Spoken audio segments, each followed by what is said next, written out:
Atë start, si protagonist të këtij programi televiziv, tash për ne e kishin nisur edhe vëllezërit e tjerë bardha. Njaziu, Ekremi, Mifyti, 4 vëllezërit që i mlidhte tok pasioni pothuajse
një emision bised, aty rreth 40 minuta, përshkoi burimet e transmetimit për të përcjellë mesazhin e vet tek teleshikuesit. Me atë emision u çeli rubrikë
How are you? Hi, Ed. How are you today? njeriu për ju tashmë i njohur, preku për të parën herë tokën amerikane si emigrant më 17 qershor të vitit 1953. Ai hyri në kontinentin e ëndrave, i lodhur dhe i drobitur, po aq sa dhe i varfër. Dollari amerikan ishte e panjohura me vështirë për pjetalarsin më të ri të Amerikës sa atyre ditëve. Histori me 2 fjalë, e shkruar 40 vjet më parë. The stores are doing better. They're up and they're doing good. No problem, major problems that I saw. Good. Well, take a look and let you know. Ruth, how you doing? Any message? Fine. There's a couple of messages for you. You can call those back. When did they call? Will Simon called about 10 minutes ago, and one is from on the recorder, and then there's another one that came in this morning. Okay, I'll call them. Si të shihni këtu është një zyra ime është qendra kryesore, një zyrë fare modeste, dhe ajo që ka rëndësi, sepse restorantet që kam unë, disa restorante, kemi një zyrë këtu që është qendra e gjitha restoranteve të mia. Sepse largësia e disa dyqaneve që kam unë shkon rreth Detroitit më tepër se 100 kilometra në një dyqan tjetër. Prandaj është shumë jo praktike, nuk është shumë praktike që të shkosh në një dyqan tjetër, se të gjitha informatat që i marrim bile në një kohë para disa vjetëve nuk kishim patur mundësi të shkonim në këtë pikë ku jemi sot, të cilën e kemi me kompjutra më moderne. marrim informata të përditshme që të cilat kanë bëjnë me të ardhurat, fitimet, humbjet, punëtor, depozitat që bëhen, e të gjitha informatat që marrim vinë direkt në këtë zyrë. Kjo është qendra kryesore. Dhe për kërkesat që bëjmë ose për disa përmirësime që mund të bëjmë, gabime që bëhen, gabime të përditshme, bëjmë korektime, i kemi të gjitha me anë e telefonave, kompjuterëve dhe informatat, siç tham, vinë këtu dhe dalin jashtë.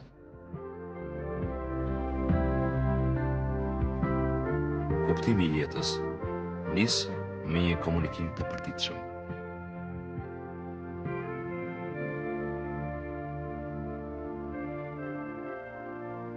Si një biznesmen profesionist dhe tashmë i zhveshur prej kompleksiteteve të spanjorës, zoti Ekrem Bardha vjen dhe qëndron në nivelin e së ardhmes. Is Charles Tamal there? Biznesi që ai përfaqëson duhet të luajë atë lojë tepër të ngatruar në një sinkronizim të përpikt me idealin final të presidentit të saj. Ajo është e patolerueshme, pse si moral në përfundim do të nënshkruante fitoren ose humbjen. Një relief dhe mbi shkrimi Simply the Best, pranë një kompozimi. Presidenti Ekrem Bardha dhe firma e tij përshëndeten me çmimin e lartë për mirëmbajtje më të mirë në vitin 1985. Një e drejtë e kompanisë McDonald's për të dhënë atë vlerësim. Është kompania më e përhapur, më e njohur dhe më e pasura në të gjithë botën pas asaj të Coca-Colës. Në ndërtimin e saj, ajo përfaqësohet si një zotëruese e fuqishme kapitalesh dhe lejon brenda saj një përqindje në zotërim privat të personave privat. Zoti Ekrem Bardha është njëri prej tyre. Në kuptimin më të mirë të fjalës, ai është pjesëtar i saj. Një përfytërim jo aq i thjeshtë që mund të kapet qysh në vështrimin e parë. Jo çdo shfaqje duket se mund të rrjedhë me natyrshmërinë e kontrasteve të mëdha siç është ajo që ndodh në botën e kapitalit. Një e drejtë e Mars është një dhënë falas për një nostalgji të pakuptimt. Ajo është shfaqje të drejtës së njeriut për të marrë çka ai e fiton ndershmërisht në konkurimin e lirë. Zoti Ekrem Bardha, tash në pjedestalin e piramidës që ai zotëron, është shprehës i asaj të vërtete. Ne kishim arsye pra që të shfaqnim hapur me nderimin dhe respektin më të thellë për atë njeri me gjak shqiptari, pronar i 9 restoranteve, president firme dhe zotërues kapitalesh në njërën nga kompanitë më të fuqishme amerikane, McDonald's. My name is John Goforth. I work for Bardha Enterprises. We're a corporation of 9 McDonald's. We have they're spread throughout. Më quajnë John Goforth dhe punoj në ndërmarrjet e zotit Bardha. Jemi një korporat prej 9 McDonald's të shpërndarë në zonat të ndryshme këtu në Michiganin juglindor. Fillova të punoj për Ekrem Bardhën 9 vjet më parë. Fillova si punëtor i zakonshëm. Si punëtor kam punuar tek zgara ku gatuanin hamburgerët dhe llojet e ndryshme të specialiteteve të McDonaldit. Punova aty për 2 vjet dhe pastaj më dha mundësia të futem në grupin e menaxherëve. Përgjegjësitë e mia janë të ndryshme. 2 detyrat e mia kryesore janë të informohem për shitjet çdo mëngjes, të vë kompjuterin në punë. Çdo dyqan natë më dërgon bilancin e shitjeve me faks. I gjithë informacioni është i shkruar në letër. Unë e lexoj dhe e hedh në kompjuter. Kompjuteri akumulon informacionet mbi shitjet dhe shtyp raportin që duhet t'i paraqesim korporatës dhe gjithashtu raportet dhe informacionet për zotin Bardha dhe për supervizorin ton. Dyqanet na japin informacion për punën, informacion për shitjen, nëse janë në ngritje apo në zbritje në krahasim me vitet e kaluara. Detyra ime e dytë është të përgatis regjistrin e pagave çdo 2 javë. Dyqanet përsëri përpilojnë evidencat për orët e punës të punojësve të tyre dhe ne i marrim këto të dhëna përmes faksit i cili është i lidhur me kompjuterin. Jam i kënaqur me punën këtu dhe trajtimin që na bën zoti Ekrem Bardha. Ai është një njeri shumë i drejtë, një biznesmen shumë i mirë. Ekremi më ka ndihmuar në drejtime të ndryshme dhe, siç thash, ai është një njeri mjaft korrekt dhe i drejtë në marrëdhënie pune. Hi, my name is Ruth Alden. I have worked for Ekram Barter for probably about 9 years. Tunja tjeta. Më quajnë Ruth Alden. Kam punuar për Ekrem Bardhën për afro 9 vjet. Kam gjetur te zoti Bardha një punëdhënës mjaft arsyeshëm, korrekt e të drejtë. Ai është një njeri shumë punëtor që ngrihet që herët në mëngjes dhe dele viziton nën dyqanet e tij. Në këtë zyrë bëj kryesisht pagesën e kontove, paguaj gjithë faturat për nën dyqanet dhe zakonisht punoj 8 orë në ditë. Kam kompjuterin tim këtu ku regjistroj kontot dhe llogaritë. Në thelb përgatis dokumentet e sigurimit të shëndetit, sigurimet e kampeve të punëtorëve, sigurimet ndaj gjymtimeve, sigurimet e ndryshme që kemi dhe zakonisht çdo vit më vijnë propozime dhe letra të ndryshme për t'i mbajtur kostot e ulta. Në thelb kjo është puna që bëj. Kjo punë më pëlqen sepse zoti Bardha është shumë njerëzor. Un kam 5 fëmijë. Nëse kam ndonjë urgjencë, mund të largohem dhe për shembull mund të shkoj te doktori ose te dentisti. Ai më ka ndihmuar gjithnjë dhe më ka lejuar të kryej këto detyrime që unë s'do të kisha patur mundësi t'i bëja në ndonjë punë tjetër.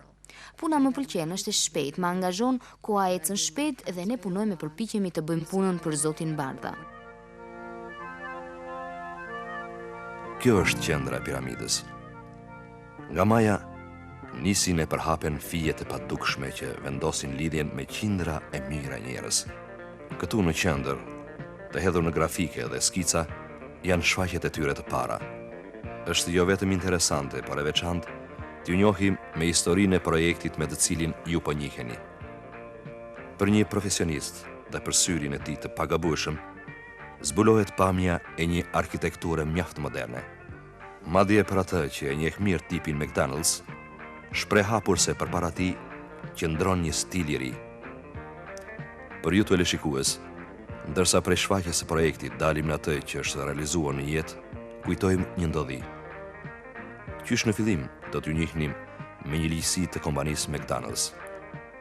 E ndërtuar me një kod ligjesh, ajo kërkon zbatimin e përpikt të çdo rregulli që rrjedh prej saj.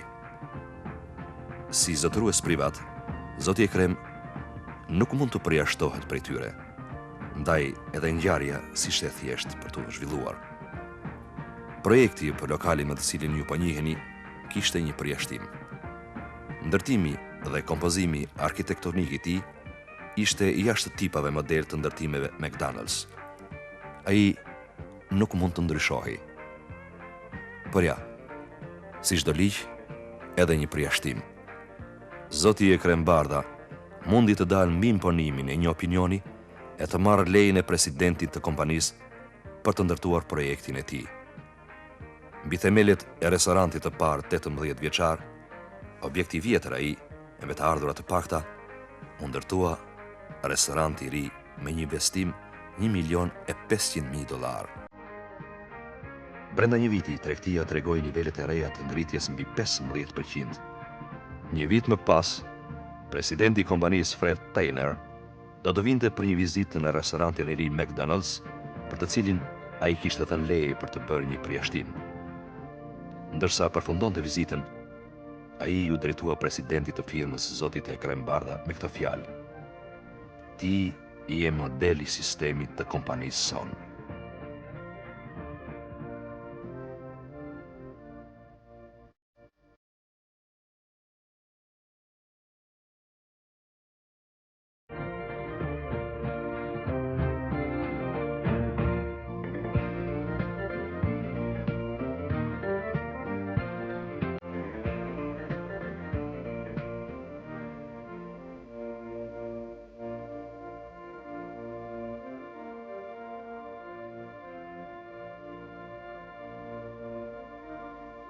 Vlerësimet nuk munguan të vinë njëra pas tjetrës. Ato ishin jo pak, por 3 çmime. Për arkitekturën jashtë,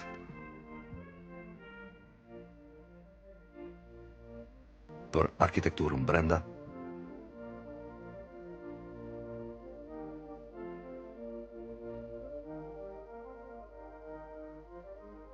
si dyqan i veçantë special.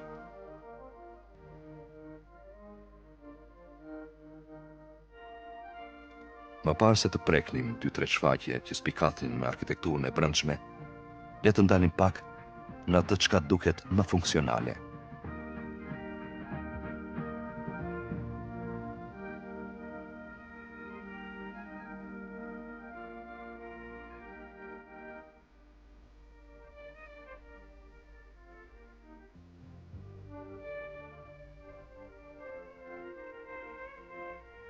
Ky restorant i vetmi i kësaj arkitekture në Amerikë ngrihet mbi një sistem të përsosur kompjuterash. Funksionimi i tij është i dyfisht. Mjedisi brenda pret për të shërbyer qindra miliona njerëzve. E megjithatë, pavarësisht nga shifrat, ato përbëjnë vetëm 40% të ardhurave.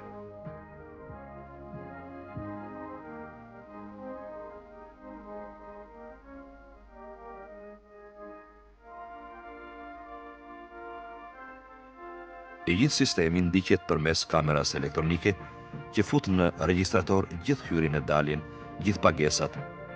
Asgjë s'mund të humbas, asgjë s'mund të shpërdarohet. Por vjen pjesa tjetër e fitimit. Dhe ajo s'është pak, por 60% e tij. Le të ndjekim këtë pult. Kamera tregon numrin e klientëve me makina që presin radhën. Është shërbimi më i shpejtë. Në pultin e parë që ju po ndiqni, bëhet pagimi. Gjithçka në mënyrë elektronike jep komandim në pultin e dytë. Ai që paguan merr këtë ushqimin. Ajo është një lëvizje vazhdueshme klientësh me makina që ndërpresin udhëtimin e tyre veç se 31 sekonda. Gjithçka pra, gjithë shërbimi këtu kryhet brenda kësaj kohe, prej 31 sekondash. Çdo kohë tjetër mbi të është e patolerueshme. Hi, my name is Ed Kuligowski. I'm the supervisor for Mr. Ekrem Barda in his organization. Jam supervizor për zotin Ekrem Barda dhe organizatën e tij. Kam në ngarkim 9 dyqanet që ai zotron dhe zyrën. Jam shumë krenar që ju është dhënë mundësia të flisni me organizatën e zotit Barda. Ne kemi rastin të shërbejmë gati 1 milion klientëve në muaj. Kemi më se 750 vetë që punojnë për ne. Në organizatën tonë ne i trajtojmë detyrat dhe përgjegjësitë me seriozitetin më të madh. Kjo kërkon këmbgulje, durim, vetë sakrifikim dhe mençuri. Unë kam filluar të punoj me McDonald's 18 vjet më parë. Fillova punën këtu si pjatalarës. E di se edhe zoti Barda e ka harxuar kohën të përgatisë veten të bëjë të njëjtat gjëra. Nuk ka asgjë në restorant që ai nuk mund ta bëjë. Këtë ai ja kërkon të gjithëve, ja kërkon familjes së tij dhe është një filozofi që jep fryt. Drejtuesit e McDonald's vinë, shikojnë dhe gjithmonë japin komente të favorshme për dedikimin dhe besnikrinë e punojësve tanë dhe sukseset që kemi. Kështu filozofia jon jep rezultat. Ne ndjehemi shumë krenar për organizatën tonë.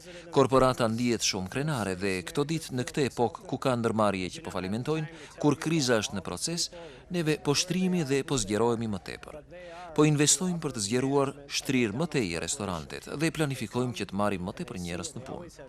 Nëse vini ndonjëherë në Shtetet e Bashkuara të Amerikës, ju lutem na vizitoni. Është filozofia ajo që jep rezultat. Dhe jemi shumë krenar që ju kemi këtu. Ju uroj shumë suksese dhe paqe. Faleminderit.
Me krijuar në tokën amerikane, është fantazia me përsosur, që i ka bërë për vete mendjet njerëzore. Ai simbol, si pjesë e këtij dekorit, me një vlerë prej $35,000, i jep ndjenjen e madhështisë e i fal shpirtit të njeriut sigurinë dhe kënaqësinë e atij mjedisi. Lojra elektronike. Një pajisje e quajtur jukebox i krijon mundësinë çdo vogëlushi të kërkojë këngën që dëshiron. Dhe së fundi, një kënd i bukur, që siç duket, mbetet më i dashuri për vogëlushët. Është ndoshta një nga zgjidhjet më të veçanta për ta shtuar e pasuruar me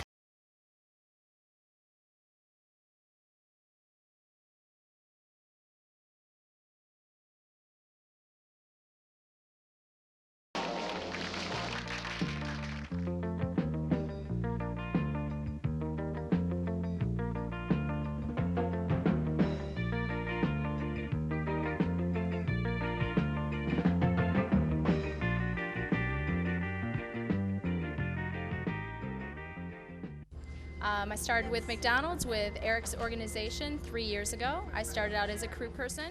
Fillova punë tek McDonald's me organizatën e Zotit e Krem 3 vjet më parë. Fillova si punëtore e thjesht duke punuar në banak si zonjat këtu. Nga punëtore e thjesht fillova të punoj si asistente menaxhere e parë. Prej këtej pas afro një vit e gjysmë u bëra menaxhere. Jam menaxhere e këtij restoranti. Siç e shihni, ne bëjmë shumë gjëra, kemi mjedise të kompjuterizuar dhe shumë teknologji. Ne kemi futur mendimin gjithkund. Mendoj se McDonald's janë ndoshta një nga vendet më të mira për të punuar. Organizata e Kremit kujdeset shumë për ne. Kemi shumë përfitime, administrata është vërtet arsyeshme dhe punon me njerëzit e saj. Ne bëjmë shumë takime për të komunikuar më mirë dhe për të patur lidhje më të mira. Sa më shumë të komunikojmë, aq më të mira do të jenë shërbimet dhe shitjet tona. Të punosh për Kremin në krahasim me disa vende të tjera ku kam punuar më parë është vërtet shumë mirë. Ai vjen këtu, kujdeset për ne, sheh se si shkojnë punët. Siç mund ta shikoni, të gjithë punonjësit janë të gëzuar, ka shumë buzëqeshje. Kjo është një nga gjërat që kemi buzëqeshje kudo. Portreti i biznesmenit për një njeri të fuqishëm të diasporës shqiptare të Amerikës nuk mund të thuar se është ky e tërësisht i kompletuar.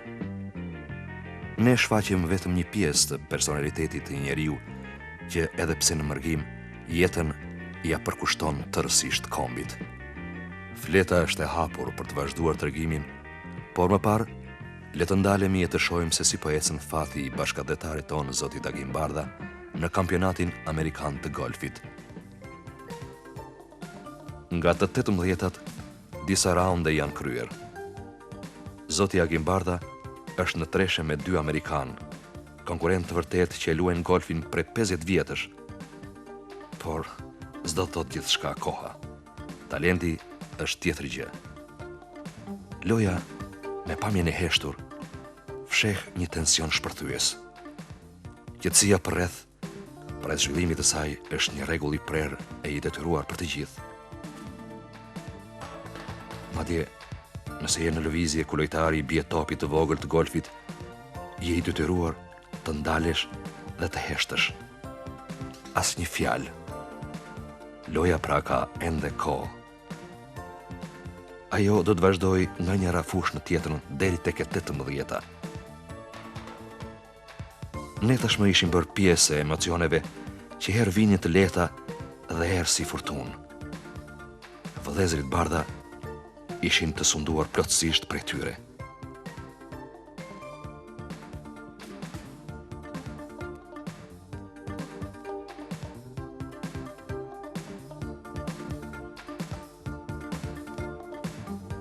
Njaziu, vllai mi i madh, duke se ishte edhe më i përkujdesuri. Ishte natyra e një burri me një të folët të avasht e të një trajtshëm. Gjithmonë të sakta në përfundime, mendimet e Njaziut respektoheshin pa fjalë midis vëllezërve. Ndërsa e ndiqnim atë në lëvizje që impononte zhvillimi i lojës, gjejmë rastin për të sjellë para jush një udhtim të shkurtër.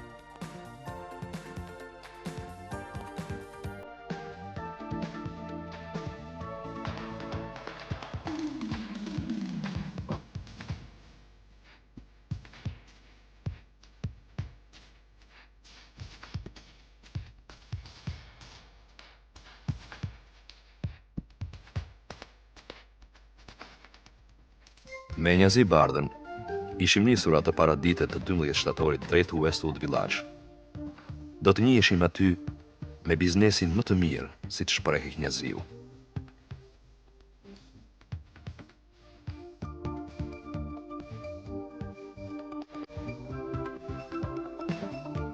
Dhe vërtet, ky ishte një biznes interesant. Knjaziu dhe Mefyti, çdo njeri prej tyre kishte pronën e vet. Ajo ishte një sipërfaqe e madhe toke, ku persona privat kishin vendosur shtëpitë e tyre. Ishte një lloj tregtie tashmë 70 deri 80 vjet e njohur në Shtetet e Bashkuara të Amerikës. Shtëpitë lëvizse të ndërtuara nga kompanitë veçanta blihen nga qytetarët e vendosen në vendet që ju shihni. Pronari i tokës respektonte detyrimin për të siguruar qetësinë, ujin, energjinë elektrike dhe përkujdesit të tjera. Banori i qytetës së vogël i detyrohej pronarit me çmimin ndaj tokës. Biznesi që po shihni, kohët e fundit, po përhapet edhe në Europë.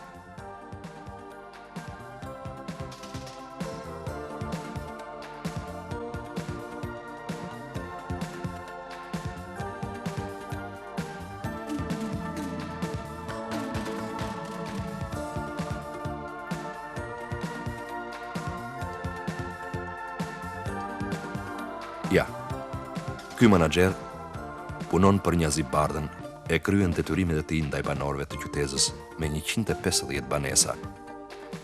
Mefyti kishte një qytet pak më të madhe me rreth 200 shtëpi. Ne patëm rastin të hyjmë edhe brenda për t'u treguar juve mjediset e brendshme të saj.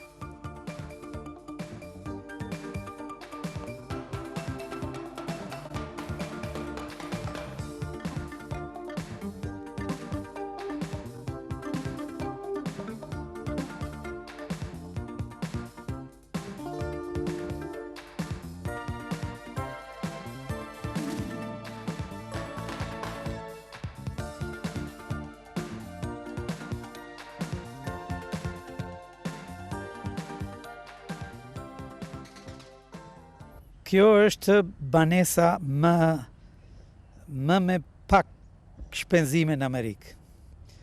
E dëgjova ka në një muaj më parë që 5% të amerikanëve të rojnë në këto shtëpira. Këto shtëpira janë lëvizse. Mund t'i vësh rrotat në të edhe ta heqësh në ky vend në një tjetër. Më përpara nuk kanë qenë të bëra dhe kaq, sidomos në kohën e dimrit, kishin pak më ftohtësi, kurse tani i kanë perfeksionuar kaq mirë, sa ti mund të rroç aty një lloj si qëron në shtëpitë pre guri, pre tulle, pre cimento, një lloj.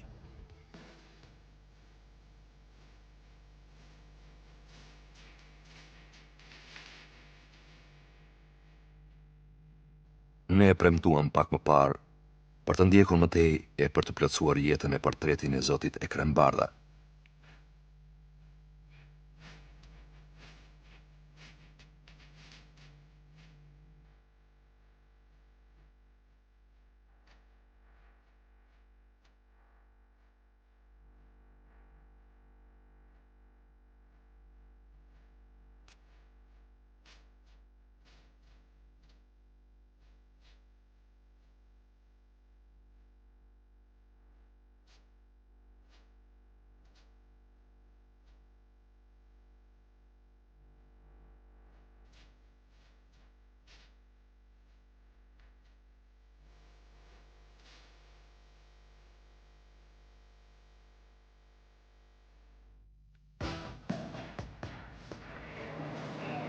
Thjeshta e njerëzorja, njerëz fuqishëm që bota e kapitalit i njeh me emrin milioner, është edhe e vërteta e parë që krijonte personaliteti i zotit Ekrem Bardha. Po, Jolanda, këtu është. Ja, po kjo. Si? Ne e pam dhe e prekëm, madje për më tepër u bëm edhe dëshmitar të atij realiteti. Jo. Jo. Mirë, po mirë. Ja.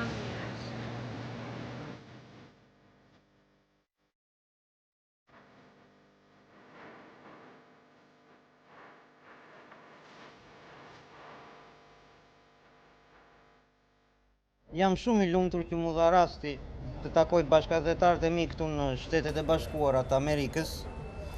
Edhe unë mbasi kalova një jetë të vështirë në vendin tim, edhe 14 vjet në burkë, jam një shqiptar si gjithë të tjerët që morën shumë rrugët e vendeve të tjera dhe megjithatë, sido që unë gjeta një përkrahje këtu, kishe edhe baban, edhe zotin Ekrem Bardha që më ndihmoi për të zënë me punë, unë mendoj dhe mbi të gjitha e kam zemrën edhe shpirtin në vendin tim. Nuk mund të gjesh në asnjë vend të botës atë që ke në vendin tënd.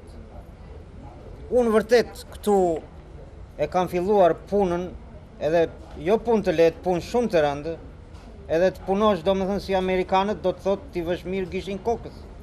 Ja, duhet që ta fillosh me djerë se ta lesh me djerë punën. Ja. Mirë që janë sigurisht këtu standardi dhe niveli jetesës është I lartë, por neve na mungon njerëzit tanë. Na mungon bukuria e vendit tonë. Sido që kolonja ime është e ashpër edhe malore, po unë më dhëmbin edhe kam madh edhe për gurët. Ja. Kështu mendoj se shumë shpejt unë do të kthehem përsëri në vendin tim. Unë fillimisht kishe përkrahjen e babait tim, por përkrahjen më të madhe që mbasi babait tim ishte plak njeri dhe nuk mund të gjenje punë në West Virginia, mua më ndodh pranë gjithmonë zoti Ekrem Bardha. Ja, si mua edhe ashtu edhe vajzës time na ka ndihmuar, na ka sistemuar me punë, se nuk është kollaj të marrë njeri në punë këtu në Shtetet e Bashkuara pa ditur gjuhën. Edhe gjuhën të dish është çike e vështirë, ja, se duhet të heqësh atë konceptin që kemi neve për punë të mira. Unë jam vajze të mori, ju si që dëgjuat baban tim, ne jemi nga Kolonja, nga fshati Selenicës, dhe babi im ka vojtë shumë në burg, po ashtu dhe unë se dhe unë u rita pate dhe po pasaj erdhëm këtu se kishim gjyshin si të gjithë shqiptarët që morën rrugët në për vend të huaj. Dhe këtu na ndodh Xhaxhi Ekremi afër, na ndihmoi. Puna këtu ishte, për ne ishte e vështirë, se nuk dinim as gjuhas, edhe nuk merrnim vesh, nuk kishim parë ndonjëherë kështu. Këto makinerira e kompjutera e gjëra që ne nuk na kishte zënë syri asnjëherë në Shqipëri, edhe për ne ishte një gjë e huaj. Kështu që në fillim unë erdha këtu, punova në McDonald's, e fillova pastronja, fshinja, dhe pastaj unë nuk më linte ajo që donja shumë gjëra të mësonja, të punonja. Edhe pastaj mësova stacionet e punës me radhë. Mësova në fillim mora me French fries. Pastaj fillova të punonja në ku gatuajnë. Dhe procesi fundit që mësova ishte të shëbenja klientave. Ajo ishte shumë e rëndësishmja këtu, sidomos në restorantet, që duhet të jesh shumë e servitur që të shërbesh klientave. Është më e rëndësishmja për biznes. Po unë nuk kisha frikë, kështu që e mora përsipër atë përgjegjësi dhe donja ta mësonja. Po ne jemi shumë mirë këtu në shtëpi me të gjitha të mirat, po nuk jemi të qetë në shpirt, në zemër, se na mungon diçka.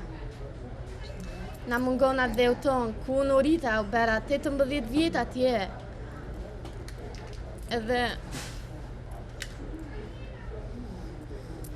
më mungojnë të gjithë njerëzit. Mamaja, janë të gjithë vëllezërit tim. Dhe ne kemi mendjen ande Dhe së shpejti mund të kthehemi atje, ti shërbej vendit tonë. Dikush aty tha, një zonjë amerikane do të thot dy fjalë. Dëshiron t'u transmetoj ato popullit shqiptar në shenjë nderimi për zemërbardhësinë e Zotit Ekrem Bardha.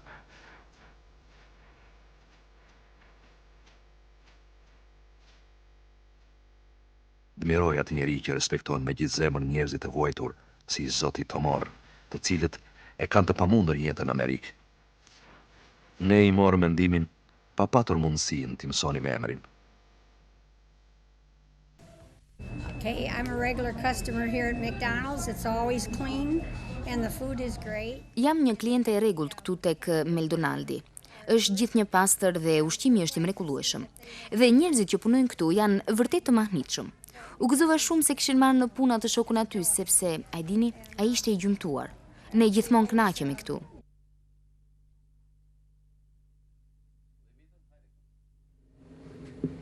Dua të tregoj diçka. Kjo është një fotografi, ishte fare e vogël, dhe unë e smadhova.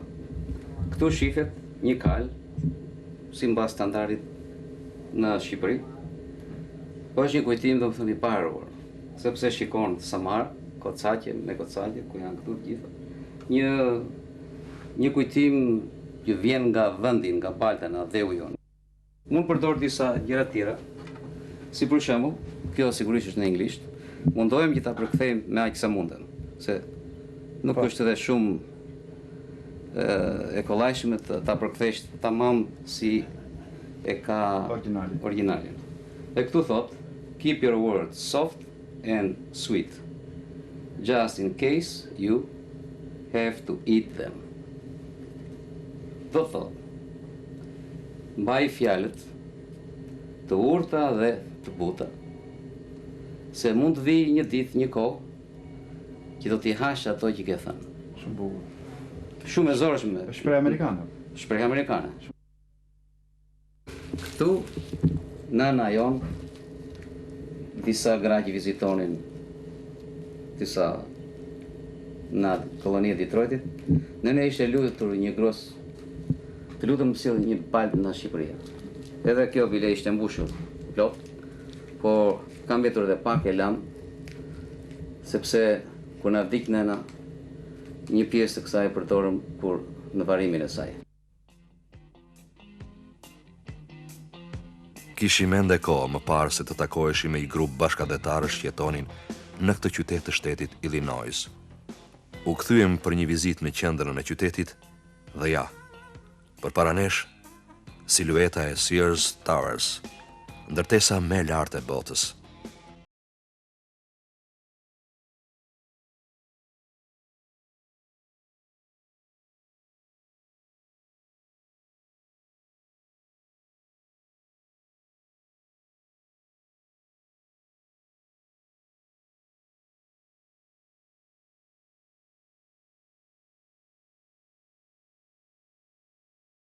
E përshkuam me ashensor për 1 minutë 103 katet. Sears Towers prej tokës deri në majën e saj më të lartë përshkonte një lartësi prej 443 metra. Një vepër e tillë ishte e mbushur me të papritura e kuriozitetet pafundme. Atë e kishin vizituar miliona njerëz prej 50 shteteve të Amerikës dhe nga e gjithë bota. Nga 110 historitë e kullës, është për t'u përmendur sipërfaqja e përgjithshme e saj. Ajo përmban 1.371.600 metra sipërfaqe. Për projektimin e kësaj kulle që zgjati 3 vjet, punuan 1.600 njerëz. Në vitin 1973, ajo hapi dyert e saj. Edhe disa kuriozitete të tjera. Për konstruksionin e kullës, janë përdorur 76.000 ton çelik. Ajo përbëhet prej 8 hyrjeve me rrugë kryesore 5 milje të gjata. Janë 16.000 dritare dhe 11 hektar sipërfaqe të zeza prej dur alumini. Në 114 bazamentet e saj mbështeten 222.500 ton ndërtesa.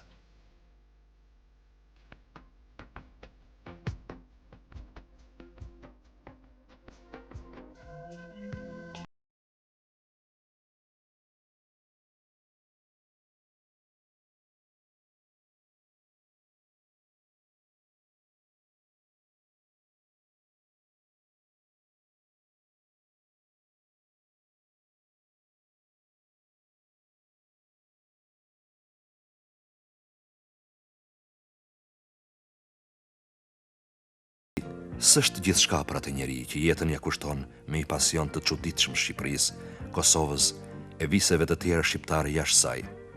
Ekrem Bardha e deshte politikën dhe asaj i përkushtohej.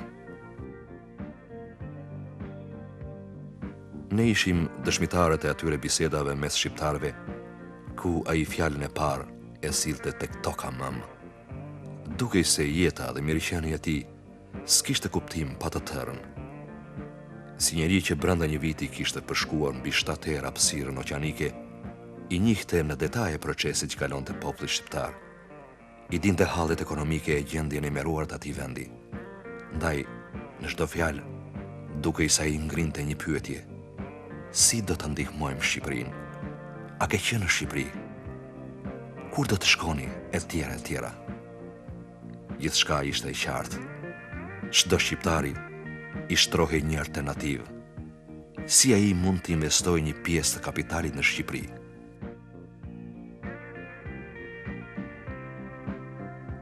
Dëshira për të njohur gjithçka në atë dhëun e tyre mbetej gjithmonë mbretëruese. Dikujt i interesonte jeta politike, tjetri pyeste për hallet e njerëzve, të tjerë interesoheshin për qetësinë publike, ligjshmërinë e privatizimit, mbrojtjen e investimeve, ligjin për shtetësinë e tjera e tjera.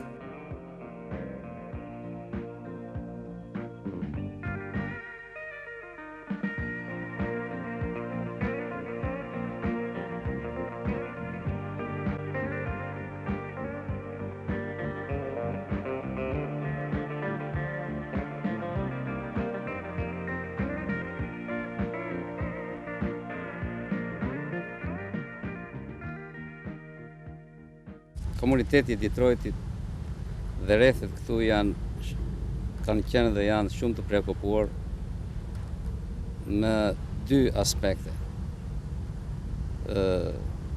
Çështjen e Kosovës dhe ajo Shqipërisë që është adheu jon i dashur. Komuniteti shqiptar, e kam thënë për herë të tjera, edhe të këtij komuniteti kanë qenë të preokupuar për shumë vite me radhë. Ne këtu në Detroit kemi shumë aktivista që në shumë raste negligjojnë dhe punat e tyre private për të kontribuar për çështjen shqiptare. Kur pyesni për aktivitetet e mia për çështjen shqiptare, nuk jam vetëm unë, por janë dhe qindra shqiptarë të tjerë në këtë komunitet. Kemi pas mjaft njerëz që janë të preokupuar për 6 muaj rresht, kanë lënë punën e tyre, se është një punë e madhe, nuk është shumë e lehtë. Dhe kështu na është dhënë ndihmë nga Departamenti i Shtetit dhe sidomos direkt nga Ministria e Mbrojtjes amerikane. Ju teleshikues të nderuar, tashmë keni dëgjuar për kongresmenin e shquar amerikan Bill Bromfield. Për njeriun e nderuar të Amerikës dhe mikun e afërt të shqiptarëve që jetojnë atë vend, një darkë ceremoniale. Si një nga përfaqësuesit kryesor të politikës jashtme amerikane, ai për 36 vjet ka punuar në Këshillin e Sigurimit të Shteteve të Bashkuara të Amerikës dhe në komitetin e tij ekzekutiv. Miqt e shokët e tij më të ngushtë atë mbrëmje të 18 shtatorit i organizonin atij këtë mbrëmje të shkëlqyer përshëndetëse me rastin e largimit nga pozita e kongresmenit. Mes amerikanëve, shumë shqiptar e midis tyre, nga miqtë e afërt të Bill Bromfieldit, bashkëdhetari ynë Ekrem Bardha. Nëse flitet në mjediset e diasporës shqiptare për njeri që ka qëndruar më afër shtetit amerikan për ta bërë të njohur çështjen shqiptare dhe të Kosovës, ai është zoti Ekrem Bardha. Ne shihnim se ajo miqësi me kongresmenin Bill Bromfield ishte prej kohësh një lidhje e fuqishme interesash të larta politike. Njohja e tyre 25 vjeçare u pasurua me mbresa e respekte reciproke në mbledhjet e Kongresit Amerikan e në takimet me presidentët e Shteteve të Bashkuara të Amerikës, gjithnjë për çështjen e madhe të shqiptarëve. Në sallën e madhe të hotelit luksoz, midis radhëve të ftuarve, ishin edhe shqiptarë që në këtë festim vinin e shprehnin respektin e nderimin për atë rol të madh e të pazëvendësueshëm që Bill Brumfieldi kishte dhënë për ta edhe çështjen e tyre. E në fjalën e tij, nuk harroi të kujtoj se ai po largohej nga Kongresi Amerikan në një kohë kur edhe Shqipëria ka ndryshuar në një vend demokratik. Ndërsa dëgjoheshin fjalët e tij, çdo shqiptar përreth tavolinave mikpritëse kujtonte një episod apo një ngjarje që kishte lidhje me kongresmenin Brumfield.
Great privilege for me to make a few points here regarding Albania and Kosovo.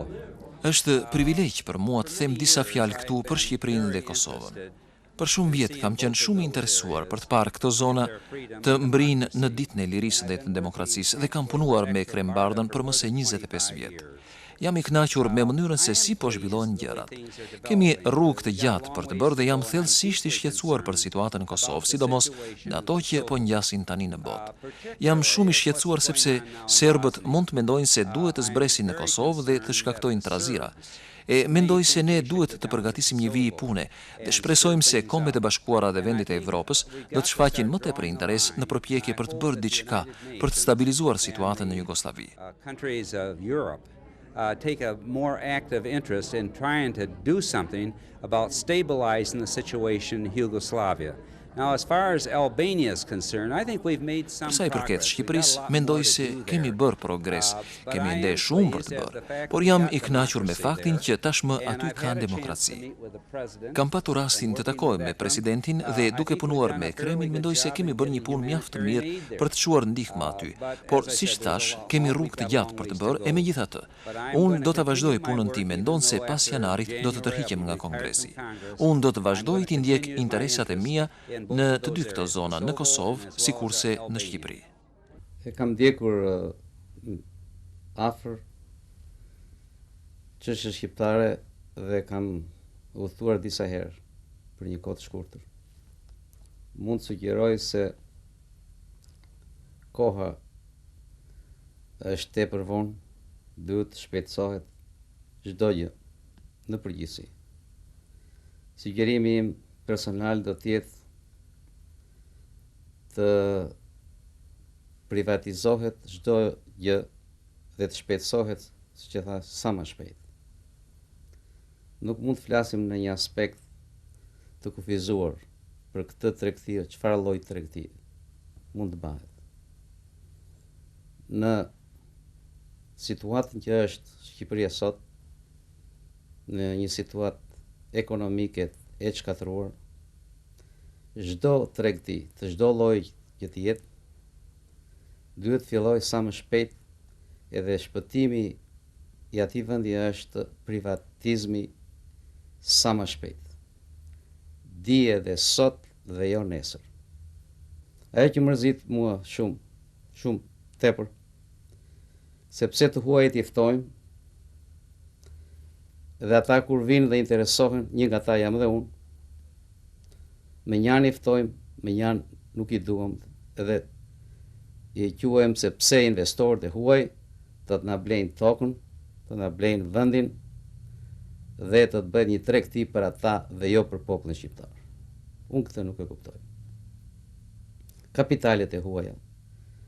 Ata të huajt, ose unë rrezikoj kapitalin. Megjithatë, kjo se flasim unë personalisht, nuk kam qëllim të vi në Shqipëri dhe të spekuloj. Unë e kam arritur nivelit ekonomik që e kam rregulluar jetën time. Por kam dëshirë të madhe. Me këtë qëllim të pastër dua të bëj edhe unë diçka, të jap një kontribut çështës shqiptare. Në një nga dhomat e shtëpisë së tij, ai ruan kujtimet më të shtrenjta.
I've been working for Agim Barda and the Barda family for 6 years now.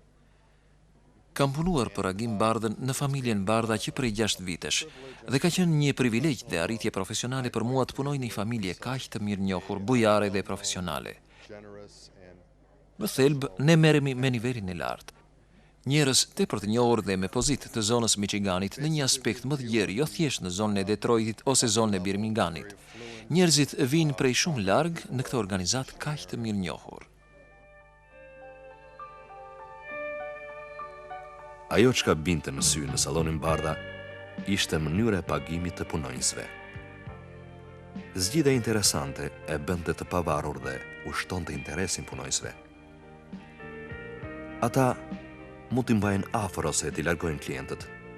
Për çdo pagesë që bën klienti, punonjësi merr 55% të vlerës. Pjesën tjetër, pra 45%, e merr pronari.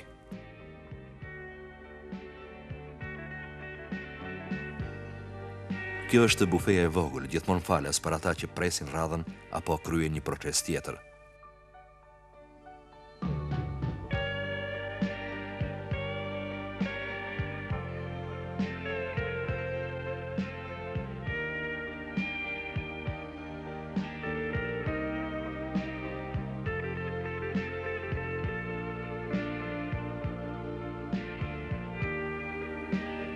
në hyrje një kënd tjetër ku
Arnold Palmer.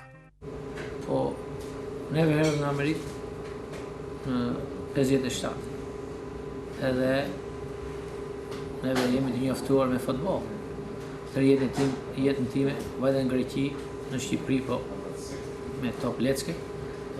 Kemi lojt në Greqi, kam lojt në Gjermani, erdha në Amerikë, kam lojt e futboll të jetës time. Kur filluam punën e flokshëm, bënim flok me vlezërit, kemi punuar për një italian. Ajo italiani që tifozi madh në këtë lojë e golf. Kur do herë që vinte që punonte aty, fillonte muhabeti, bëra kështu. Mirë, po ne s'kishim asnjë dieni se çfarë fitte. Se s'kishim ne dieni golf. Edhe një ditë i thash unë, po kam qef të vita shok të lojë, si është kjo kështu? Shkova me atë, shkuam siç e pe edhe vetë një ditë. 2, 3, 4, 5 vrima, edhe unë bëra tifoz të mëdhëm. Talë ta provoj njerë unë i tash. E ma vuri një topa shumë në tokë, më dha një në ato shkopin. E rash unë njerë, 2 herë, 3 herë, 4 herë, ajo topi aty. Tashi, unë bëra nervos, pse atletik mërti, që kjo ta i bien fare mirë, unë mu dukshe shumë keq. Mirë pa, ajo ka një cikë me praktik, ka një cikë, duhet të bërë që shumë dhe më. Ajo dhe më thënë, më bëri që unë të filloj pasaj pak në pak. E filluam këtë loj, edhe lojtën pasaj si amator në ndeshjet në Michiganit. Dhe në bëm ca përfitime, pak në pak, fituam kampionatën e klubit, pak në pak, pasaj fituam ca gjëra të vogla këtu në Michigan. Atëherë kur ush moshën unë e vjetër shumë, 50 vjeç, shokët më thanë që pse shkon në këtë senior tour, që jam mund tash në këtë kampionat Amerikan. Edhe atë s'kishim shpresat ndaj, se ne mendonim se ishim shumë prapa në ajo. Mirë po, i thamë, s'kemi të humim një send, e provuam dhe një.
nga një udhëtim i paharruar mes bashkëtetarëve në Shtetet e Bashkuara të Amerikës.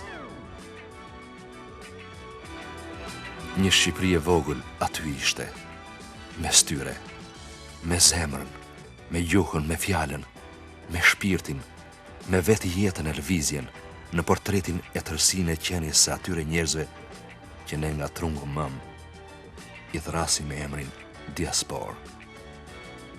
Një falënderim për të gjithë e për gjithçka ata bëjnë për Shqipërinë. Një falënderim edhe për njeriu që inspiroi e financoi dhe e bëri të mundshëm realizimin e këtij cikli dokumentarësh dhe që ne e përsollëm tek ju si një mbres. Ditë shtatori 1992 në Amerikë. Ju faleminderit.